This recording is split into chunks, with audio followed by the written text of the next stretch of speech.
Hello fellow cinephiles, Cinema Guru here. Thanks for joining me today. So for this month, for October, leading up to Halloween and the 31st, I've decided to do a horror review. Some will be single reviews, others will be relating one movie to another or a reboot or reimagining of that particular story. So today I'll be looking at Dracula's daughter as well as Abigial, which is a reimagining of that particular story. The original Dracula came out in 1931 and was definitely one of the early monster movies that was very popular, and it did really well. Upon revisiting that film, I just felt it was a little slow, and I could understand why it was popular, but it just didn't have the same impact on me than when I first saw it. So 5 years later, they came out with a sequel, Dracula's Daughter, which, like the title suggests, focuses on Dracula's daughter. And it picked up straight after the end of the first one with Van Helsing, killing Dracula and Dracula's brides, and only seeing the aftermath of that. So returning, there was only one particular person that returned. It was the actor who played Van Helsing. Not even the director Todd Browning returned. I guess with the success of Dracula, they really wanted to jump on board of that and make sequels, which we know a lot of them do now. And originally they went to James Whale, who'd come off success with Frankenstein and Bride of Frankenstein, and they wanted him to do another horror film. But he had his eyes set on something else, Showboat, and he went on to do something different, and he didn't want to be known as just a horror director or to do multiple horror films, so he chose not to be involved. That's when they brought on Lambert Hillner. Now he was an actor, director, and he'd been involved in a lot of westerns and crime films, and this was his first and last foray into the horror genre. And in some ways you can see the crime element with the way he directs it, but it felt like something from a movie from the 30s rather than a horror film in a lot of ways. The film itself is based upon what became a short story that was a chapter in the original Bram Stoker's Dracula book that was taken out, called Dracula's Guest. And they ultimately based this film upon it. And there's also a book called Camilla, which is kind of similar, that they used as well to tell this story. So there's a lot of moving parts to this. And in a lot of ways, I kind of felt that I liked this film more than the original Dracula. I just felt there was more to like about it, more interesting characters, and it sort of moved a lot quicker than the previous film, and I liked that. It did add a couple of things that I didn't ultimately love, a sort of love triangle and between the three leads, and this sort of goofiness to it. We had these goofy cops and this sort of silly humour that didn't kind of completely work for it, which you could tell Hiller wasn't really a horror director because they injected too much humour into it. And I guess in a way, if you look at it, it's one of the very early horror comedies. So for those who haven't seen it or are unaware of it, it's ultimately about Dracula's daughter. After the events of the first film, Dracula's killed, and she ultimately steals the body and burns it, feeling that she wants to finally break free of his control and wants to live her own life on her own terms. And that's what she sets out to do. She changes her name and she becomes part of this society. She moved to London, England, and starts a whole new life. And she has this servant guy that ultimately is trying to steer her in becoming what she's always been. And she doesn't want that. She fights so hard to break free. In the meantime, Van Helsing's been arrested for killing Dracula, but the body disappears. And he tries to tell them that, there's vampires and stuff, and they don't believe him. And he ultimately reaches out to a psychiatrist friend of his to help him clear his name ultimately. And that's when we sort of shift focus to this character. Van Helsing's there, but he sort of takes a backseat. And it's about how she struggles to break free of that and sort of falls into old habits. Only as the film shifts, she ultimately succumbs to who she is and moves back to Transylvania, and to accept that this is the person I am now. I tried very hard to break free of that, but my desires and my compulsion to kill people and to drink their blood was too strong that I couldn't overcome it. And I think the film does a really great thing in having it set in London to begin with, her trying to change, and then ultimately ending back in Transylvania where it all began.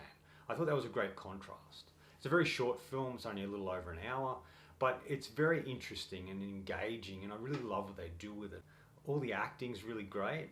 We have Gloria Holden, who plays who plays the Countess, Dracula's daughter, Maria Zaleska.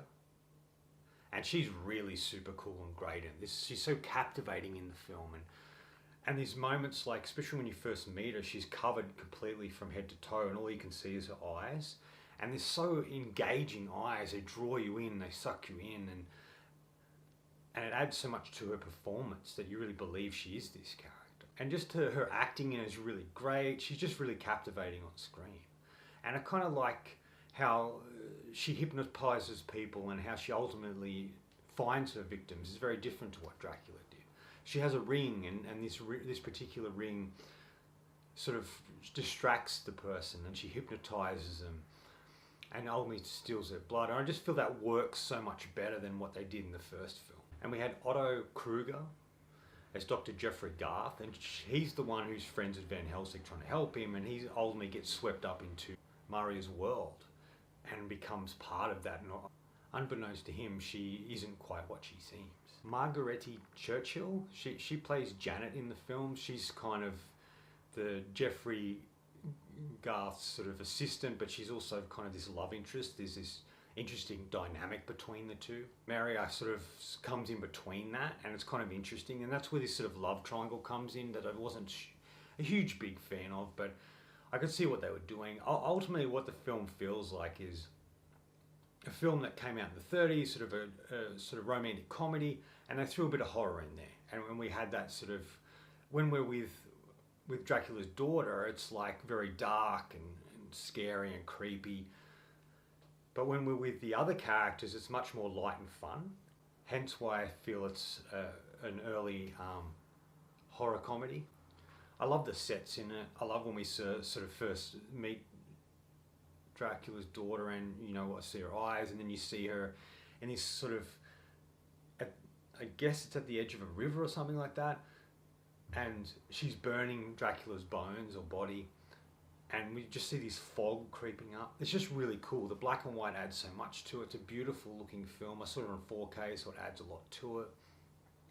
I love all the old school sets and what they look like, and I love what they do with the sort of characters and how the story unfolds. Like I mentioned, there's some stupid humour, dumb cops doing dumb things, and I couldn't care for that. It's a film I wish was a bit longer, and it's a film I wish that Abigial, which is a reinvention of, really sort of stuck more to that story than what we've got with Abigial. Don't get me wrong, I really love what they did with Abigial, but I would have liked to have seen that story stick a little closer to what we saw in Dracula's daughter. Maria is a fascinating character, and I love how she struggles to sort of let go of what she's been formed into and trying to break free of that and be her own person, and how she struggles with that. And when she meets the doctor, Jeffrey, it's like he's talking about something, about stuff from your past controlling you beyond the grave, and she's really fascinated on that, and she feels that maybe he can help her, maybe he can help her break free of this, but ultimately he can't. And that's when she loses faith and hope that she can change and just accepts her situation. In a lot of ways, I think she's a very discarded character. She was Dracula's daughter. He died. She's discarded from that. She's trying to break free of that. And then she's discarded by the end. We get back to Transylvania and she's ultimately killed. And Van Helsing doesn't seem to give a shit. You know what I mean? It's like, oh, he's talking about vampires and that. And then we get there. They say to her, where is she? He goes, I don't know, she's out there she's outside there, she's dying or whatever. And he just doesn't give a shit, but yet he gave so much of a shit about Dracula and stopping him, he just didn't care about her. I just felt she was a really sad and discarded character that struggled with such addiction in a way and couldn't break free of that, and suffers a very tragic and sad ending. But there's something really captivating about this film, and it just really drew me in, and I really loved it. And I didn't expect to love it as much as I did. And like I mentioned, I definitely think it is a better film, or I enjoy it more than the original Dracula, just because there's some much more fun elements, and just the struggle that the character goes through, rather than Dracula, I am Dracula, you know what I mean? Where in this, the Maria character is struggling internally. And I love that. It makes some interesting aspect to the film. It's a captivating story because you're really drawn in by this and the complexity, even though it's minor, of the main character. It's definitely up there. It's definitely one of the best sequels to come out of those sort of early horror films. It's up there with Bride of Frankenstein. I think Bride of Frankenstein is probably a little bit better, but they're on the same par for me.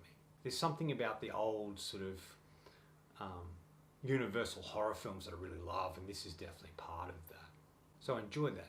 Now, going into Abigail. Now, Abigail was a reinvention of this story. It was directed by Radio Silence, and it was their and this was ultimately their sixth film. They'd done Ready or Not, which one I really thoroughly enjoyed. Then obviously Scream 5, then Scream 6, and then we got Abigail.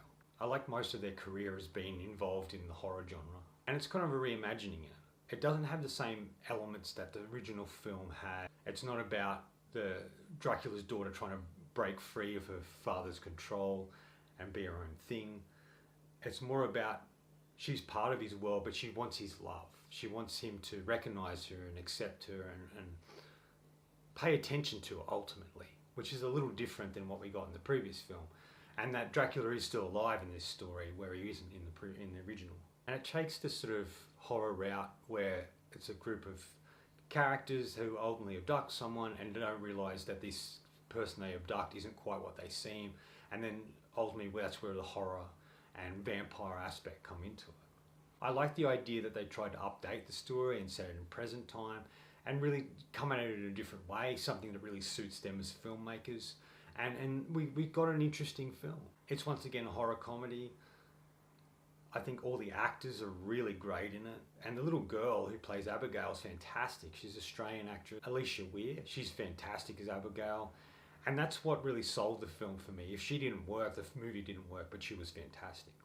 And it does sort of look at the idea of father and daughter and Dracula's daughter in a lot of ways. There's even a scene where one character finds this sort of mural or drawn thing on the wall that sort of explains things. And I thought that was a great setup. And the house that the film takes place in, cool and old, and there's secret passages and cobwebs like no one's lived there forever. I really loved that. And I don't think it's as tragic either as Dracula's daughter in that Abigail sort of is fighting her for her father's love, but she doesn't sort of die and he doesn't die, and it sort of isn't so tragic. Joining Alicia, we've got Dan Stevens, Melissa Barrera, Kevin Durant, Catherine Newton, and a variety of others. And it's kind of really cool, the casting and what unfolds. Melissa's really great, coming straight off Scream 5 and 6, so it's really cool to see her working with these guys again. And she has a really great shorthand, and they create such a fascinating character for her to play in this. And it's just a fun time. Much like Dracula's Daughter, it's a horror comedy. There's a lot of fun to be had. And obviously, in this, we get to see the gore or the violence in it, where you didn't in Dracula's Daughter. It's sort of hidden away because it's that sort of film.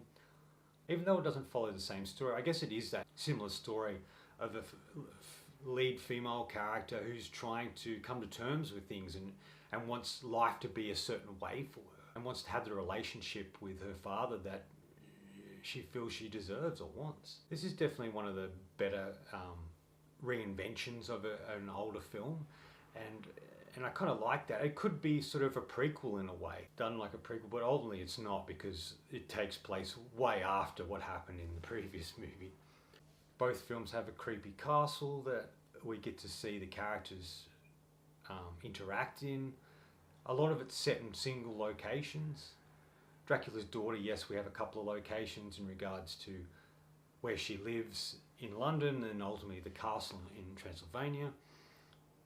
Both the daughters are conflicted characters, and both are trying to find their place in the world after they feel like they've been discarded. So they both have that in common too, where they feel like they've been discarded a little bit from the people they care about or the people involved in their lives that they want as part of their life, just feel disconnected from them. Like ultimately they don't matter anymore. They both deal with vampirism and do it in a unique way. Dracula's Daughter is about hypnotizing her victims, and this one is just about her attacking them and ultimately forming them into vampires or ultimately killing them in really violent ways. And when sunlight hits them, they explode, which is kind of interesting and different. I think in a lot of ways they're a good companion piece. You watch the original one from 1936, Dracula's Daughter, and then you watch Abigail, and you can see similarities. They are very different movies, but you can see how they reinvented it but also keeping at the core the particular character that we've been exposed to. Yes, in Dracula's Daughter, she's a much older character than Abigail. Abigail sort of is a young girl. Well, looks like a young girl, has been around for a long time. But that's sort of the different contrast as well.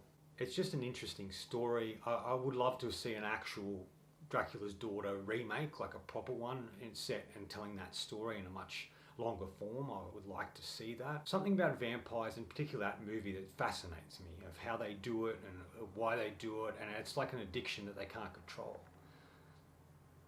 And I like that aspect to it. It just adds something different to this thing that we've seen many times, and Abigail's definitely something that does something different. Much like Dracula's Daughter did from the original film, it does something different as well. I like them both equally, maybe Abigail a little bit more just because it's modern and it's much more fun, but there's something about that particular story and how they depicted the original and the reimagining of this particular film. But like I said, it's a good companion piece, and especially with Halloween coming up, it'd be good. It might be good to watch one than the other. But that's sort of where they're similar and different. I like both of the films just in different ways. That's my Dracula's Daughter and Abigail review. I would love to see what people think of these movies after seeing them, have a little conversation down in the comments below. But ultimately, this is what I'm going to be doing from now on, is just looking at horror films for this month, and also doing the contrast between original idea and a reimagining of that, or just look at single reviews. Anyway, that's all from me today. Thanks for watching. I hope you enjoyed this video, and if you did, please subscribe down the bottom. Follow me on Letterboxd and Facebook. Otherwise, until next time, enjoy the movie.